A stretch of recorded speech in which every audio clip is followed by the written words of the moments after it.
Hello दोस्तों, welcome to SSC simplified with quiz. तो दोस्तों, आज की वीडियो में हम लोग एंशिएंट हिस्ट्री का लेक्चर नंबर 5 पढ़ने वाले हैं, जिसका टॉपिक होगा मॉडर्न एम्पायर।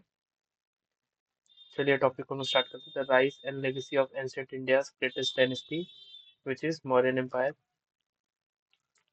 सो चलिए स्टार्ट करते हैं। Unearthing the origins of Chandragupta Maurya. तो इसके लिए चंद्रगुप्त मौर्य के बारे में हम लोग पहले पढ़ लेते हैं, जो कि मौर्य डायनेस्टी के फाउंडर है। उससे रिलेटेड एक मुद्र राक्षस बुक है, and finds him as belonging to a lower clan, referring to him as Vrisal और कुलीन। तो बेसिकली मुद्र राक्षस में इनके बारे में दिया गया है कि ये कुलीन वर्ग से बिलोंग करते थे, मतलब लोअर क्लैन से। कुरान में इनको दिया गया है कि ये शूद्रास है, और जूनागढ़ ऑफ इंस्क्रिप्शन में इन्हें वैश्यास बोला गया है। वैश्यास मतलब जो ट्रेडर्स होते हैं। देन आते हैं the foundational text of modern history. तो इसके लिए 4 टेक्स्ट है। पहला है अर्थशास्त्र, जो कि कौटिल्य यानी चाणक्य द्वारा लिखा गया है। कौटिल्य चाणक्य विष्णुगुप्त चाणक्य का ही नाम है। देन आते हैं इंडिका, जो कि मैगस्थनीज द्वारा लिखा गया है, जो कि ग्रीक ट्रेवलर थे। देन मुद्र राक्षस विशाखादत्त द्वारा लिखा गया है, लेटर गुप्ता पीरियड के टाइम में।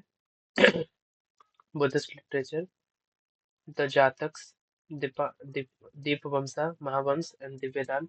इसमें भी मौर्यन के बारे में जिक्र है।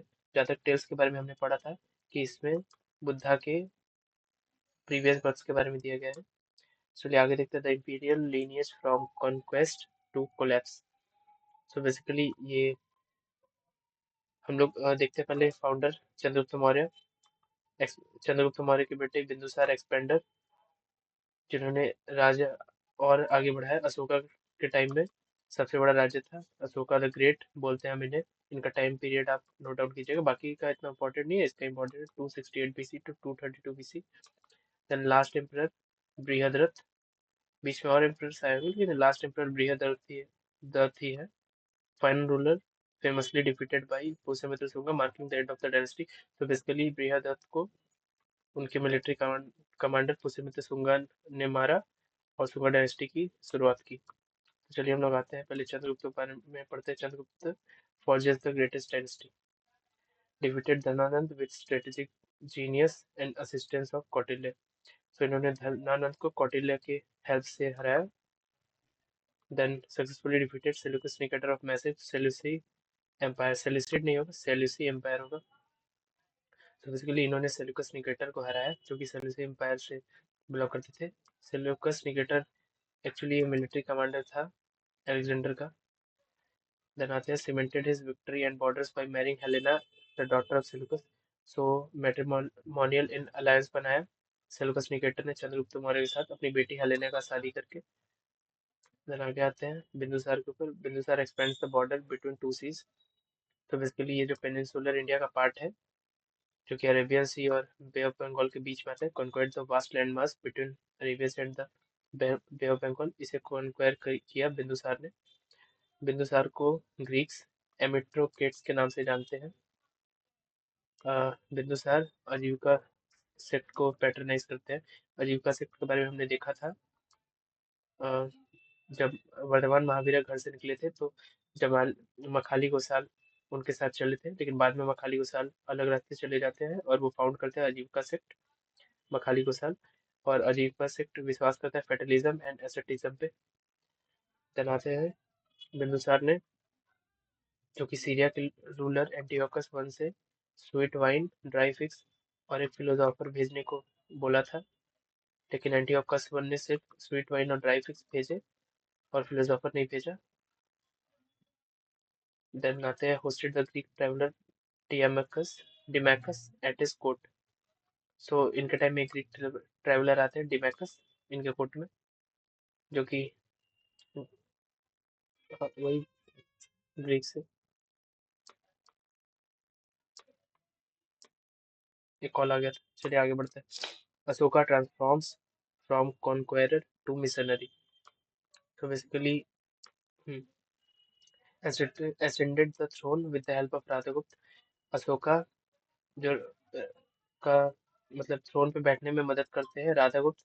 राधागुप्त चाणक्य के डिसाइपल हैं। देन आते हैं engaged in continuous war for 12 years। ये 12 सालों तक वॉर लड़ने के बाद इन्होंने धम्मघोष को अपनाया बेरीघोष के ऊपर। बेरीघोष मतलब फिजिकल कॉन्क्वेस्ट और धम्मघोष मतलब कल्चरल कॉन्क्वेस्ट। बताता हूँ इसका मीनिंग। बेरीघोष का मतलब होता है युद्ध करके किसी राज्य को जीतना, और धम्मघोष का मतलब है मतलब प्रचार करके लोगों का दिल जीत के उस राज्य को कॉन्क्वायर करना, मतलब पीसफुली। देन सो बेसिकली देखते हैं कलिंगा वॉर जो हुआ था वो 261 बीसी में हुआ था। सॉरी, कलिंगा उन्होंने कॉन्क्वायर किया 261 बीसी में, और उसका जो रिजल्ट था वो काफी खून खराबा हुआ था वहाँ पे, जिसकी वजह से अशोका ने अपने आप को चेंज करने का सोचा और उन्होंने बेरीघोष के ऊपर धम्मघोष को अपनाने का सोचा। इन्होंने बुद्धिज्म मतलब after war 12 years of war के बाद इन्होंने बुद्धिज्म अपनाया। देन हम लोग कुछ इंपॉर्टेंट पिलर एडिक्ट्स देख लेते हैं। First pillar edict of Ashoka में दिया हुआ है एनिमल स्लॉटर प्रोहिबिटेड। फोर्थ में धम्मघोष ओवर बेरीघोष जो हमने यहाँ पढ़ा। एंड 13th में कलिंगा वॉर के बारे में मेंशन्ड है। देन इन्होंने अपने बेटे महेंद्र और डॉटर संघामित्रा को सेलोन भेजा, जो कि प्रेजेंट डे श्रीलंका है, बुद्धिज्म को फैलाने के लिए। देन आते हैं Kautilya defines the anatomy of the state. So basically Kautilya ये 7 चीज बोलते हैं जो कि इम्पोर्टेंट है एक राज्य चलाने के लिए। सो बेसिकली द किंग, जो कि one of the most important है, राजा। देन जनपद, जिसे हम टेरिटरी कहते हैं। फोर्ट, दुर्ग, जिसे फोर्ट कहा जाता है। कोस मीन्स ट्रेजर। सेना मतलब आर्मी। मित्र मतलब फ्रेंड्स। अमात्य मतलब सेक्रेटरीज मीन्स मिनिस्टर्स। देन आते हैं navigating the 5 imperial provinces। So basically जो मौर्यन एम्पायर है वो 5 हिस्सों में बटा हुआ था। जो सेंट्रल में था, जिसको प्राची कहते थे, उसका कैपिटल था पाटलिपुत्रा। जो नॉर्थ में था, जिसको उत्तर पथ कहते थे, उसका कैपिटल था तक्षशिला। जो ईस्ट में था उसे प्रचय पथ कहते थे, जिसका कैपिटल था तोसाली। जो साउथ में था उसे दक्षिणा पथ कहते थे, कैपिटल था सुवर्णगिरी। जो वेस्ट में था उसे अवंती रथ कहते थे, जिसका कैपिटल था उज्जैन। सो बेसिकली आगे हम लोग पढ़ते हैं an unprecedented bureaucracy manage the empire. So basically हम लोग कुछ ऑफिसर्स के बारे में देख लेते हैं ट्रेजरी एंड रेवेन्यू से रिलेटेड। सन्निधत्त चीफ ट्रेजरी ऑफिसर है। समहर्थ कलेक्टर जनरल ऑफ रेवेन्यू। गोप और अक्षपताल, गोप एक्चुअली अकाउंट से रिलेटेड है, अकाउंट्स देखता है, और अक्षपताल अकाउंटेंट जनरल है, ये दोनों अलग है। Nagarika city tolls and market से related. Nagarika responsible for city administration. नगर और सिटी, इससे आप मैच कर सकते हैं। समस्त अध्यक्ष रिस्पॉन्सिबल फॉर द मार्केट, इसे आप ऐसे याद कर सकते हैं। समस्त मार्केट के अध्यक्ष, समस्त अध्यक्ष समस्त मार्केट के लिए रिस्पॉन्सिबल, ऐसे करके रिलेट करके आप याद कर सकते हैं। Shulkadhyaksha toll tax collector. Sitadhyaksha responsible for agriculture. Navadhyaksha नाव अध्यक्ष means ships. Ashvadhyaksha officer of the cavalry, मतलब घुड़सवारों का officer. Dhamma Mahamatra instituted by Ashok, check address to Dhamma. तो बेसिकली अशोका के द्वारा अपॉइंटेड था धम्म महामंत्र, जो कि चेक करता था कि धर्म फॉलो हो रहा है कि नहीं। देन आते हैं dual systems of justice and local governance. Justice and local level पे जो गवर्नेंस है उसके बारे में देखते हैं। सो बेसिकली सिविल कोर्ट को मौर्य एम्पायर में कहा जाता था धर्मस्थीय न्यायालय, जिसको कि व्यवहारिका के द्वारा चलाया जाता था। क्रिमिनल कोर्ट को कहते थे कंटक शोधन न्यायालय, जिसको कि प्रदेश के द्वारा चलाया जाता था। Administration according to Megasthenes, actually Megasthenes ने अपने इंडिका बुक में कुछ मेंशन किया हुआ है, तो उसके अकॉर्डिंग म्युनिसिपल एडमिनिस्ट्रेशन जो कि था वो 6 कमिटीज में बांटा हुआ था। ईच कमिटीज में 5 मेंबर हुआ करते थे। आर्मी एडमिनिस्ट्रेशन भी 6 कमिटी में बांटा हुआ था। ईच कमिटी में 5 मेंबर्स हुआ करते थे। बस आप ये 6 कमिटीज याद कर लीजिएगा, बाकी 5 मेंबर्स ऐसे करके याद कीजिएगा। हाथ का 5 उंगली है तो 5 members. Conflicting perspectives on modern society. Traditional Indian sources क्या कहती है? और मैगजीनिस के इंडिका के पर्सपेक्टिव से क्या कहते हैं, जिसका मैंने अभी बोला मैगजीनिस का इंडिका में कुछ अलग दिया हुआ है। तो बेसिकली पहले हम लोग देखते हैं ट्रेडिशनल इंडियन सोर्सेस जो कि रियल में है। सोसाइटी 4 वर्णों में बटी हुई थी, जैसा कि आप जानते हैं, ब्राह्मण, क्षत्रिय, Vaishya and Shudra. Recognised 8 distinct types of marriages, 8 प्रकार की शादियां हुआ करती थी। सो बेसिकली इस टाइम में जो वुमेन्स थी वो हाई पोजीशन ऑक्युपाई करती थी आर्मी में। एंड अब आते हैं मैगजीनिस इंडिका के पर्सपेक्टिव से, देखते हैं recorded the absolute absence of slavery. So basically Megasthenes के हिसाब से उस टाइम में स्लेवरी नहीं हुआ करती थी। मैगजीनिस के हिसाब से मॉडर्न एम्पायर में स्लेवरी नहीं थी, जो कि ऐसा उसने इंडिका में लिखा है। उसने 7 क्लासेस ऑब्जर्व किए, जो कि गलत है, लेकिन फिर भी ये एक बार आप देख लीजिएगा। Philosophers, cultivators, farmers, hunters, shepherd, traders, warrior, overseer mean spy and counsellor. Basically उसे लगता था ये 7 क्लासेस में डिवाइडेड है, लेकिन रियल में 4 वर्ड्स में डिवाइडेड है। ये एक्चुअली गलत थ्योरी है उसके अकॉर्डिंग। देन आते हैं layer taxation fuelled the imperial economy. तो बेसिकली हम लोग टैक्स के बारे में बात करने वाले हैं, जो कि मॉडर्न एम्पायर में लगा करता था। हिरण्य हम लोग कहते थे tax paid strictly in gold. Basically हिरण्य जो हम लोग टैक्स गोल्ड के फॉर्म में पे करते थे उसे हम लोग हिरण्य बोलेंगे। Pindakara taxes paid in kind by entire villages. तो बेसिकली काइंड के रूप में जो विलेजेस जो दिया करते थे टैक्स, काइंड मीन्स पैसा वैसा नहीं, सामान के रूप में। तो बेसिकली फल हो गया, फसल हो गए, इस हिसाब से उसको काइंड बोलेंगे। भाग standard tax on agriculture. So basically ये 1/6 होता था। भाग 1/6 होगा। हाँ, 1/6 यहाँ लिख देता 1/6। 1/6 होगा भाग।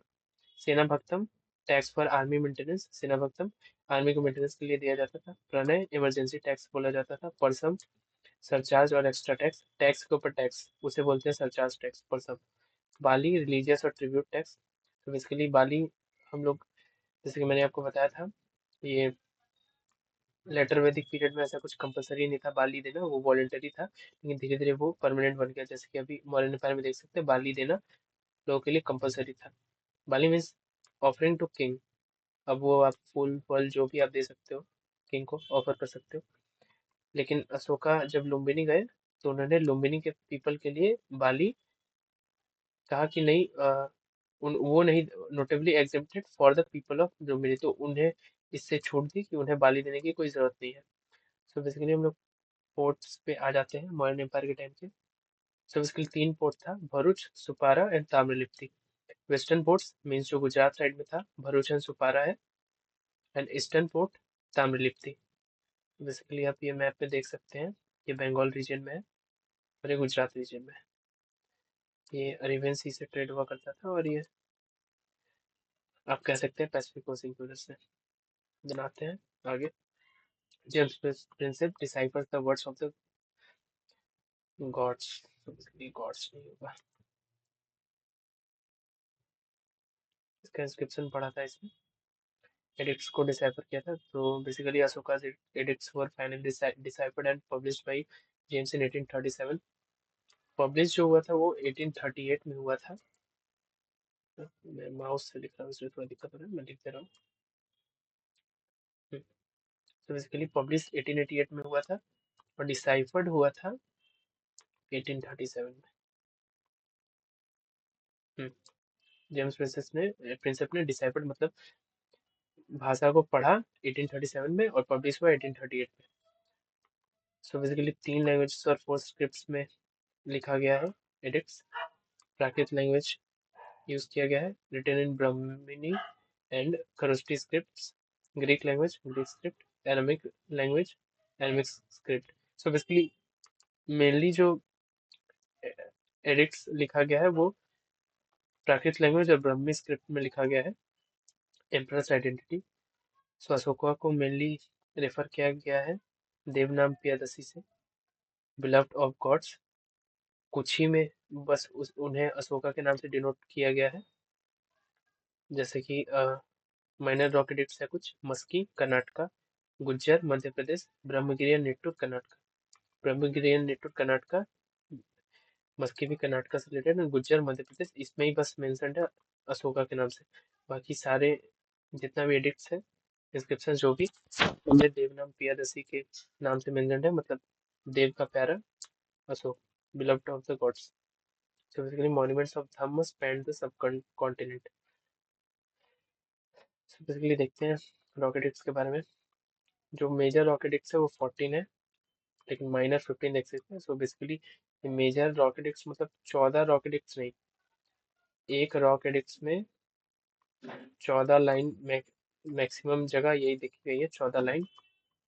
कोई कोई जगह बस 15 लाइन देखा गया है एक एडिक्ट में, इस हिसाब से। ऐसा नहीं कि 14 रॉकेटिक्स, एक रॉकेटिक्ट में 14 लाइन देखे गए हैं मेनली, कुछ कुछ में बस 15 लाइन। देन आते हैं पिलर डिक्स पे, टोटल 7 है, जो कि प्राकृत और ब्राह्मी में लिखे गए हैं। जैसे कि मैंने आपको बताया था, प्राकृत लैंग्वेज और ब्राह्मी स्क्रिप्ट की लोकेशंस लौरिया आरच बिहार एंड लौरिया नंदगढ़ बिहार।